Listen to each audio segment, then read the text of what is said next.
தமிழ்நாடு தௌஹீத் ஜமாத்தினுடைய மாவட்ட பொதுக்குழு, மதுரை மாவட்டத்துடைய பொதுக்குழு தற்போது இங்கே நடைபெற்றுக் கொண்டு இருக்கிறது. இந்த பொதுக்குழுவில் மிக முக்கியமாக 3 தீர்மானங்களை நாங்கள் நிறைவேற்ற உள்ளோம். முதலாவதாக, இஸ்லாமியர்களினுடைய நீண்ட நாள கோரிக்கையாக இருக்கக்கூடிய தனியிட ஒதுக்கீட்டை அதிகரிக்க வேண்டும் என்கின்ற கோரிக்கை இதன் மூலமாக வைக்கப்படுகிறது. 3.5% இடஒதுக்கீடு என்பது இஸ்லாமிய மக்கள் தொகையோடு ஒப்பிடும்போது போதுமானதாக இல்லை. அதை குறைந்தபட்சம் 7% உயர்த்தி தர வேண்டும்.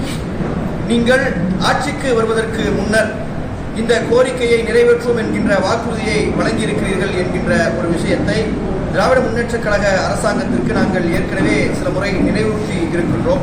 அந்த அடிப்படையில் அவர்களும் அதை நிறைவேற்றித் தருவதாக வாக்களித்திருக்கிறார்கள். ஆகவே அந்த அடிப்படையில் தேர்தல் தேதி அறிவிப்பதற்கு முன்னர் குறைந்தபட்சம் ஏற்கனவே எடுத்த மக்கள் தொகை கணக்கெடுப்பின் அடிப்படையில் 5% முதல் கட்டமாக உயர்த்தி தர வேண்டும் என்கின்ற கோரிக்கையை நாங்கள் இதன் மூலமாக வைத்துக் கொள்கிறோம். இது முதலாவது. இரண்டாவது மிக முக்கியமான கோரிக்கை, இந்த தமிழக சட்டசபையில் சுமார் 234 சட்டமன்ற உறுப்பினர்களில் 7 பேர் தான் இஸ்லாமியர்களாக இருக்கிறார்கள். அப்போ அது வெறும் 3%. தமிழகத்தில் ஏறக்குறைய 10% இஸ்லாமியர்கள் இருக்கிறார்கள் என்று நாங்கள் நம்புகிறோம். அப்படின்னா ஒரு 23 பேராவது சட்டசபைக்குள்ள இருக்கிறோம். அதற்கு காரணம், அவர்கள் இல்லாமல் போனதற்கு காரணம் அரசியல் கட்சிகள் இஸ்லாமிய வேட்பாளர்களுக்கு கொடுக்கக்கூடிய முக்கியத்துவம்.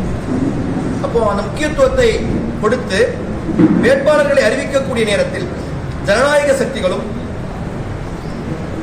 பாசிச எதிர்ப்பு சக்திகளும் தங்களுடைய வேட்பாளர்களில் குறைந்தபட்சம் 10% இஸ்லாமியர்களாக அறிவிக்க வேண்டும். உங்கள் கட்சியில் உள்ளவர்களை, இஸ்லாமியர்களை நீங்கள் அறிவிக்க வேண்டும். அதன் மூலமாக சட்டசபையில் ஒரு வாரியான 10%க்கும் நிகரான இஸ்லாமிய வேட்பாளர்கள் இருப்பதற்கான வாய்ப்புகள் அதிகரிக்கும். ஆகவே அதை நீங்கள் பரிசீலிக்க வேண்டும் என்கின்ற கோரிக்கையை ஜனநாயக சக்திகளுக்கு, அரசியல் கட்சிகளுக்கு, திராவிட முன்னேற்றக் கழகம் உள்ளிட்ட அரசியல் கட்சிகளுக்கு நாங்கள் வைத்துக் கொள்கிறோம். இது இரண்டாவது கோரிக்கை. மூன்றாவதாக, தமிழக சிறைகளில் நீண்ட காலமாக இஸ்லாமிய சிறைவாசிகள் இருந்து கொண்டு இருக்கிறார்கள். வழக்கமாக நீண்ட காலம் சிறையில் இருக்கக்கூடியவர்களை, ஆயுள் தண்டனை கைதிகளை விடுதலை செய்வதற்கென்று கருணையின் மூலமாகவும் அவருடைய உடல்நிலையை கவனித்தும் பல சலுகைகள் வழங்கப்படுகிறது. அதில் தொடர்ச்சியாக இஸ்லாமிய சிறைவாசிகள் புறக்கணிக்கப்படுகிறார்கள். நாம் கேட்பது சலுகை இல்லை, கருணையின் அடிப்படையில் விதிகளுக்குட்பட்டு மற்ற மதங்களை சார்ந்தவர்களும் சாதியை சார்ந்தவர்களும் எவ்வாறு விடுதலை செய்யப்படுகிறார்களோ அந்த கோரிக்கைகளினுடைய அடிப்படையில் மீதம் இருக்கக்கூடிய சிறைவாசிகளை விடுதலை செய்ய வேண்டும். ஏற்கனவே ஒரு சிலரை திராவிட முன்னேற்றக் கழகம் அரசாங்கம் விடுதலை செய்திருக்கிறது, அதற்கு நன்றி. மீதமும் இருக்கக்கூடிய தகுதியுடையவர்களை விதிகளுக்குட்பட்டு தமிழக அரசாங்கம் விடுதலை செய்ய வேண்டும் என்கின்ற கோரிக்கையை வைத்துக் கொள்கிறோம். இது தமிழக அரசுக்கு மிக முக்கியமாக இருக்கக்கூடிய 3 கோரிக்கைகள். நான்காவதாக, UGC என்று சொல்லப்படக்கூடிய அமைப்பின் சார்பாக சில விதிமுறைகள் வகுக்கப்பட்டு வெளியிடப்பட்டது. அதை உச்சநீதிமன்றம் தடை செய்திருக்கிறது.